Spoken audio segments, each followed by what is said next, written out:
Nauutal na tanong ni Lu Sheng na may galit, ano? Bumagsak na ang linya. Sigurado ka ba? Agad na nagpakawala ng purpling espiritual na enerhiya si Lu Sheng para maramdaman ang lahat sa kanyang paligid. Sa susunod na sandali, naramdaman ng lalaki sa harapan ni Lu Sheng ang isang di nakikitang alon na lumalabas mula kay Lu Sheng. Ang alon na ito ay nagdulot sa kanya ng pakiramdam na humaharap sa isang bagyo. Ang buo niyang katawan ay halos nabutas. Lalong natakot siya. O Diyos ko, ito ang espiritual na enerhiya ng General. Para itong kayang tumagos sa aking kaluluwa. Hindi nagpigil si Lu Sheng at inilabas ang kanyang espiritual na enerhiya. Patuloy na tumataas at kumakalat ang kanyang isip. Pagkalipas ng ilang sandali, binawi ni Lu Sheng ang kanyang pagsisiyasat at may kaunting pag-aalala sa kanyang mata. Tinitigan ni Lu Sheng ang mata ng lalaki at nagtanong, alam ba ng military ang balita na bumagsak ang linya? Walang reinforcements na dumating. Tumingin ang lalaki kay Lu Sheng at nagpawis ng malamig. Matagal na naming iniulat ito sa military. Sinabi ng military na may reinforcements at sinabihan kaming maghintay, ngunit nang tuluyang bumagsak ang linya, ang dumating ay ang utos para umatras. Kung ganun, bakit hindi kayo umatras? Yumuko ang lalaki at nanahimik ng ilang sandali bago sumagot, hindi umalis ang general namin at namatay. Kaya hindi rin kami alis. Naisip namin na bago kami mamatay, mas maganda kung makakapatay kami ng karagdagang kakaibang hayop. Wala nang mahalaga kung saan kami mamatay, basta mamamatay kami kasama ang general namin. Bahagyang natahimik si Lu Sheng at pagkatapos ay nagtanong, ano ang magiging resulta kapag bumagsak ang linya na ito? Yumuko ang lalaki ng malungkot at sumagot, maapektuhan ang magkabilang panig ng linya. Kung hindi natin maprotektahan at malilinis ang mga lugar, maaaring kumalat ito sa mga ligtas na zona. Nag-isip ang lalaki at gumamit ng ilang simpleng pangungusap para buod ito. Sa madaling salita, maraming mamamatay. Nagulat si Lu Sheng nang marinig niya ito. Tumango si Lu Sheng. Naiintindihan ko. Pagkatapos, malamig na tumalikod ang binata at nagpatuloy sa paglalakad papunta sa kanluran. Hindi siya naglakad ng mabilis o mabagal, ngunit ang kanyang bilis ay napakabilis. Nang makita niyang malapit nang mawala ang likod ni Lu Sheng, naalala ng lalaki ang isang bagay at nag-aalalang sumigaw, General, ang lugar na iyon ay ang war zone na may napakaraming mababangis na kakaibang hayop. Alam ko. Ang boses ni Lu Sheng ay narinig mula sa malayo, nadala ang kanyang pagiging kalmado mula simula hanggang katapusan. Pupunta ako roon para makita kung may maisasalba pa ako. Agad na natigilan ang lalaki na nagdududa kung mali ba ang narinig niya. Nakanganga ang lalaki sa hindi makapaniwalang ekspresyon. Magliligtas? Nag-iisa lang siya. Sa isang iglap, nawala na si Lu Sheng. Naglakad si Lu Sheng na parang hangin, na parang malaking ibon na lumilipad sa pagitan ng mga lungsod. Pagkatapos na masira ang kanyang espiritual na enerhiya sa level 7, sinubukan ni Lu Sheng na lumipad ng ganap gamit ang kanyang espiritual na enerhiya. Bilang resulta, nagawa niya ito, ngunit mas mabagal ang bilis kumpara sa pagtakbo sa lupa. Sa ilang partikular na sitwasyon, napakakinabang nito. Halimbawa, pagtalon mula sa eroplano nang hindi gumagamit ng parachute. Habang dumadaan sa mga guho ng lungsod, papalapit si Lu Sheng sa paligid. Unti-unti itong naging maingay. Mga sigaw ng kakaibang hayop, putok ng machine gun, mga pagsabog ng bala, halo-halong galit, sigaw at baliw na pagtawa. Huminto si Lu Sheng sa itaas ng mataas na gusali sa gilid ng lungsod. Tumingin siya sa senaryo sa ibaba at walang nakaligtaan. Maraming armored na sasakyan, tank, at iba pang inabandunang sasakyan ang nakasalansan para bumuo ng mahabang linya na 4-5 metro ang taas na nakapaligid sa gilid ng lungsod. Ipinapaalala ng tanawin na ito kay Lu Sheng ang ilang laro at pelikula na may tema ng apokalipse na nilalaro niya noong nakaraan. Ang linya sa harapan. Sa kasamaang palad, punit na ang military line na ito. Nagulat si Lu Sheng sa senaryo sa harapan niya. Ang mga kakaibang hayop ay parang tubig na bumubulwak mula sa kuwebang malayo. Makikita na hindi lang isa ang kakaibang hayop na level 7 na nagkukumpulan sa battlefield. Ang dahilan kung bakit hindi pa tuluyang nakapasok ang grupo ng mga kakaibang hayop sa mga guho ng lungsod ay dahil may apoy pa ring nagliliyab sa linya. Nang makita ang sobrang laking kakaibang hayop at maraming kakaibang hayop sa likod, nagulat at napabulalas ang binata, ang dami nila. Pagkatapos ng pagtingin sandali, naintindihan ni Lu Sheng ang pangkalahatang sitwasyon. Direkta siyang tumalon mula sa bubong. Walang oras si Lu Sheng para mag-isip. Magliligtas siya hanggat kaya niya.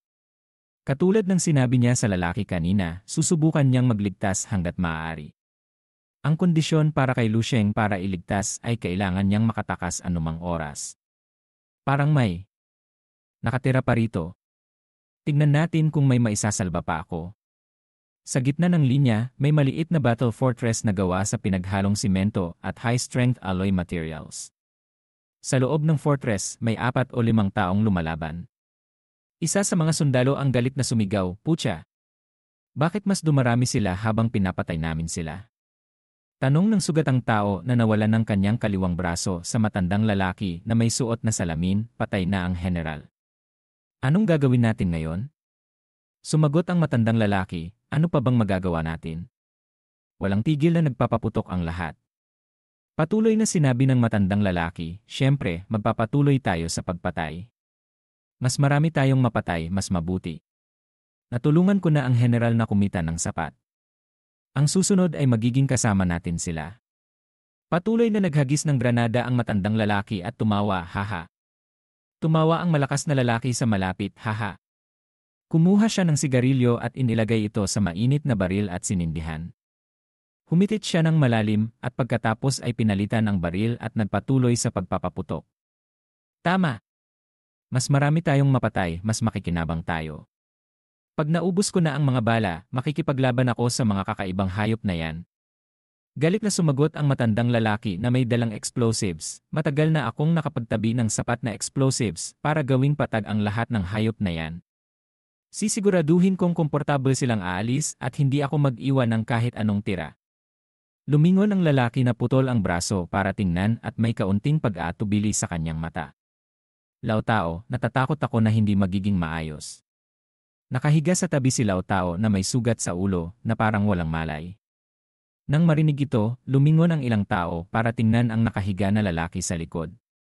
Nakita lang nila na gulat ang kanyang ekspresyon at may dugo sa kanyang ulo at tiyan. Malinaw na nasa kanyang huling yugto na siya. Lahat ay tumahimik at lumitaw ang sakit sa kanilang mukha. Malakas na pagsabog.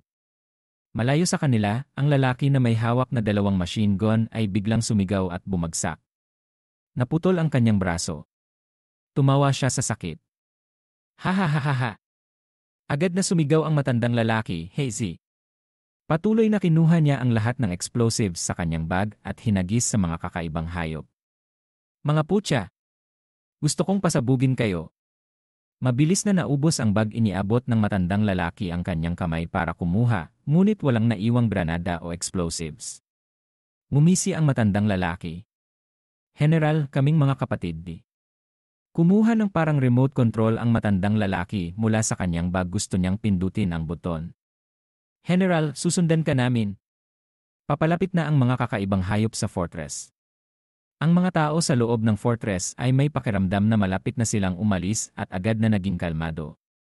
Nakatingala sa langit, handa silang mamatay. Sa sandaling ito, biglang may kumalat na di nakikitang alon. Ang mga kakaibang hayop na nagkukumpulan sa fortress ay natamaan na parang pinutol ng malaking karit. Sumabog ang isang bagyo at sumigaw ang mga tao, saan galing ang malaking hangin na yan? Sa isang iglap, biglang nawala ang lahat ng sigawan at ingay. Muling sumikat ang liwanag. Pagkatapos, parang may bagyo na umihip at ang mga kakaibang hayop sa loob ng fortress ay pinadpad na parang dayami. Biglang may lumitaw na figura sa tuktok ng fortress. Tumingin siya sa ibaba sa mga tao.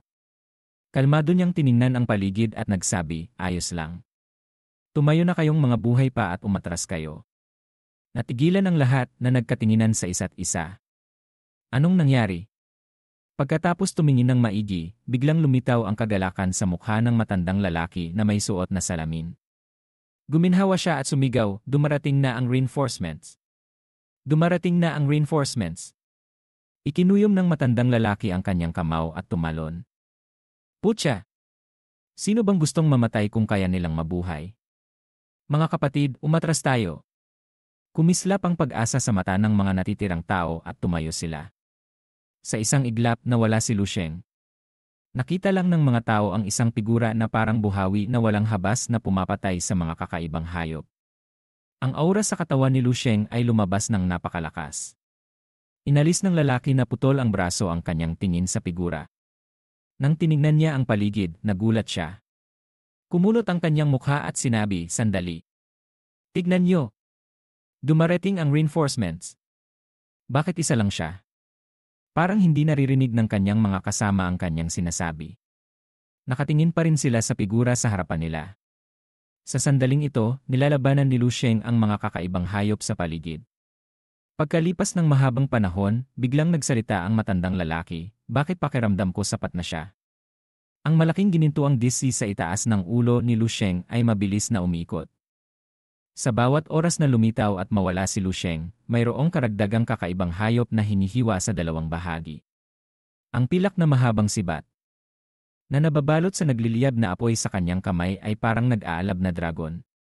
Ang buong katawan ng lalaki ay nababalot sa ginintuang aura. Parang araw. Saan man siya pumunta, bumabagsak ang mga kakaibang hayop na parang pinuputol ang damo. Ang mga tao sa loob ng fortress ay tumitingin na napapahanga. Matinding gulat. Sandaling lumitaw ang figura, ngunit ganap na nalinis ang isang lugar ng mga kakaibang hayop sa paligid ng linya. Puro katawan ng kakaibang hayop na dumadaloy ang dugo. Ngunit napakarami pa ring kakaibang hayop. Habang lumalaban ang binata, nagpakawala siya ng buntong hininga. Ang dami-dami nila. Parang walang katapusan ang kakaibang hayop. Nararamdaman ni Lu Sheng na isa siyang bato sa dalampasigan na tumatanggap ng bawat alon. Halos naiintindihan ko na kung bakit bumagsak ang linya ng 835 Ye Division. Masyadong malakas ang puwersa ng mga kakaibang hayop dito. Malaki ang pagkakaiba sa panig ni Yu Fiu. Hindi bababasa, mas malakas ito ng 4 o 5 beses. Ang kakaibang agos ay patuloy na nagbubulwak mula sa kuwebang. Kahit si Lu Sheng ay nakakaramdam ng kaunting pressure at tumataas ang pressure. Ngunit masaya siya. Tiningnan ng binata ang mga kakaibang hayop na may malamig na mata at bumulong, kung ganun, makikipaglaban ako ng husto. Habang may espasyo sa grupo ng kakaibang hayop, dahan-dahang nagalaw si Lu Sheng. Naglalabas ng tunog ang kanyang katawan at kumukulo ang dugo. Parang may mabilis na gumigising sa katawan ni Lu Sheng. Matagal na akong hindi humihinto. Ganap na mailabas ang kapangyarihan. Masaya at nakakataba ng puso. Dahan-dahang itinaas ni Lu Sheng ang sibat na may dragon pattern na crimson star sa kanyang kamay. Ang yelo ay lumalabas mula sa ilalim ng kanyang paa at kumakalat. Gustong gamitin ng binata ang mga kakayahan ng Ice Queen. Sumigaw si Lu Sheng, "Ice Coffin Imprisonment." Ang dark red tip ng sibat ay nagbuga ng nagliliyab na glacier. Isang maliit na ice spirit na ibon ang lumabas mula sa glacier. Ikinakalat nito ang icebone wings na tulad ng karit, ngunit mayroong pula na apoy na naglalagablab sa asul na yelo na pakpak. Hindi pa ginamit ni Lu Sheng ang Ice Coffin Imprisonment sa katotohanan, ngunit pagkatapos niyang formal na gamitin ang kanyang death move, naging mas malakas ang ice spirit na ibon. Nag-flash at nawala ang anino. Isang malaking kakaibang hayop na level 7 ang humarang sa harapan ni Lu Sheng na parang Godzilla. Binuksan nito ang kanyang malaking bibig na parang palanggana ng dugo, ngunit bago pa man ito makasigaw, tahimik na naging yelo ang kanyang malaking katawan. Mabilis na lumipad ang ice spirit na ibon sa kakaibang hayop. Ang malaking ice sculpture ay gumuho na may malakas na dagundong.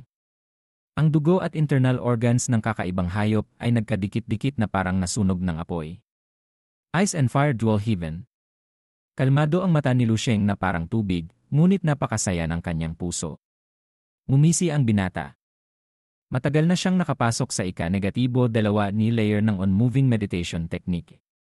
Ang nagpasaya sa kanya ay ang ika-2 ni layer ng on-moving meditation technique ay may malaking amplification sa elemental control na hindi ganoon kaliit gaya ng kanyang naisip noong una.